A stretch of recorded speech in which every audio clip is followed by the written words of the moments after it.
नमस्कार, पुन्हा आली आहे एक नवीन रेसिपी घेऊन. भरलेलं कारलं किंवा कारलं मसाला म्हणू शकता तुम्ही याला. तर इथे मी स्वच्छ अशी धुवून कारली घेतलेली आहे, ज्याला मधून चिरा पाडून घेतलेल्या आहेत आणि बिया काढून घेतलेल्या आहेत. त्याबरोबरच मी इथे 2 ते 3 कांदे छोटेसे कापून घेतलेले आहेत आणि ओल्या खोबऱ्याचं इथे मी थोडंसं वाटण करून घेतलेलं आहे. तर आपण हे वाटण आणि कांदा एका भांड्यात काढून घेऊयात आणि ते व्यवस्थित असं मिक्स करून घेऊयात. तर ही जी कारली आहेत ना, त्याला मी 10 ते 15 मिनिट मीठ भरून ठेवलेलं, ज्यामुळे त्याचा कडूपणा हा कमी होईल. तर तुम्ही आणखी जास्त वेळही ठेवू शकता. तर इथे हे वाटण मी काढून घेते आता, जे आपल्याला व्यवस्थित असं मिक्स करून कारल्यामध्ये भरून घ्यायचं आहे. तर यामध्ये आता मी मसाले टाकून घेते आहे, ज्यामध्ये मी लाल मिरची पावडर टाकून घेते आहे. त्यानंतर मी टाकते गरम मसाला. त्यानंतर त्यामध्ये टाकला जातो आहे हा मालवणी मसाला.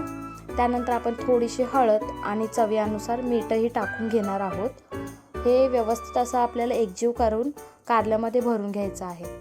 तर व्यवस्थित असं एकजीव करून घेऊयात. यामध्ये मी कोणत्याही प्रकारे चिंच, गूळ किंवा साखर, कोकम टाकलेलं नाही आहे. हे न टाकताही कारलं कडू होत नाही. तुम्ही नक्की ट्राय करा एकदा. आणि हा मसाला व्यवस्थित असा आपण कारल्यामध्ये भरून घेऊयात. तुम्ही बघू शकता कशा प्रकारे मी हा दाबून भरून घेते आहे, जेणेकरून तो कारल्याच्या बाहेर येणार नाही शिजायला ठेवल्यावर. तर तुम्हीही अशा प्रकारे त्याला व्यवस्थित असं भरून घ्या.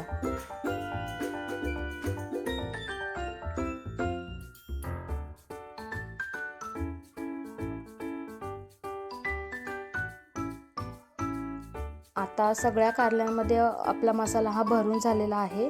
व्यवस्थित असं मी भरून घेते आहे, ज्यामुळे तो बाहेर येणार नाही आहे आणि उरलेला मसालाही आपल्याला वापरायचा आहे. तर ही अशा प्रकारे आपली कारली भरून झालेली आहेत. आता आपण गॅसवर कढई ठेवणार आहोत, ज्यामध्ये मी 2 पळ्या तेल घालून घेते आहे आणि त्यामध्ये मी मोहरीची आणि जिऱ्याची फोडणी देत आहे. तर बघू शकता व्यवस्थित असं तेल तापल्यावर मी त्यामध्ये मोहरी टाकून घेतली आहे, जी व्यवस्थित अशी तडतडल्यावर आपण त्यामध्ये टाकून घेतोय जिरे.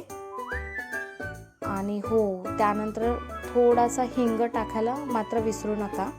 हिंगाने अतिशय सुंदर चव लागते. तुम्ही थोडासा लसूणही ठेचून टाकू शकता तेलामध्ये, त्यानेही अतिशय सुंदर अशी चव येते. आता ही कारली व्यवस्थित आपण ठेवून घेऊयात, जेणेकरून ती सगळीकडून व्यवस्थित अशी वाफवली जातील.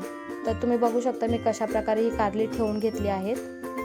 यावरतून आपल्याला आता झाकण ठेवायचं आहे आणि एक 5 ते 10 मिनिट आपल्याला कारली वाफवून घ्यायची. कोणत्याही प्रकारचं यामध्ये पाणी टाकायचं नाही आहे. आणि जे वाटण उरलेलं होतं ते मी असं वरतून टाकून घेते आहे. याला स्वतःचं असं पाणी सुटतं, ज्यामध्ये कारली ही शिजून निघतात.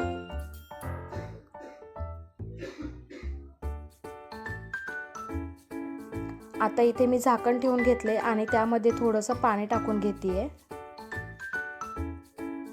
एक 5 ते 10 मिनिटांनंतर बघू शकता की मी व्यवस्थित अशी कारली वाफवून झालीत की नाही ते चेक करते. इथे कारल्याला स्वतःचं असं पाणी सुटलं आहे. तर ही व्यवस्थित आपण पलटवून घेऊयात. पण पलटताना तुम्ही मात्र थोड्याशा हलक्या हाताने पलटवा, जेणेकरून त्यातला मसाला हा बाहेर येणार नाही.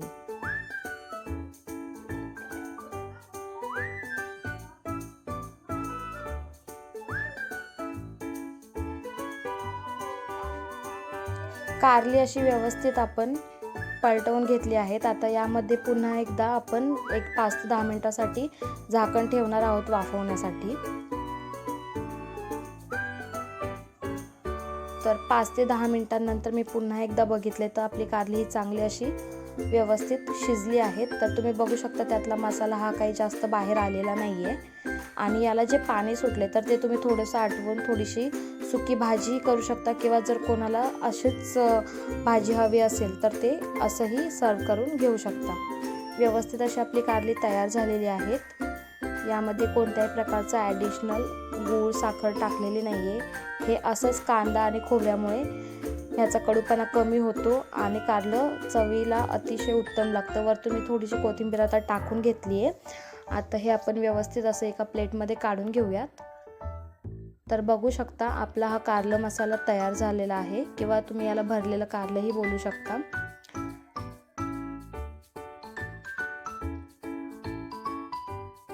अशा प्रकारे मसाला हा वरतून तयार झालेला टाकून घेते. आता त्यावर व्यवस्थित अशी थोडीशी कोथिंबीर टाकूयात आणि अशा प्रकारे आपला हा कारलं मसाला किंवा भरलेलं कारलं तयार झालं आहे. नक्की करून पहा आणि विसरू नका चवीला कसं झालं आहे ते सांगायला. थँक्यू.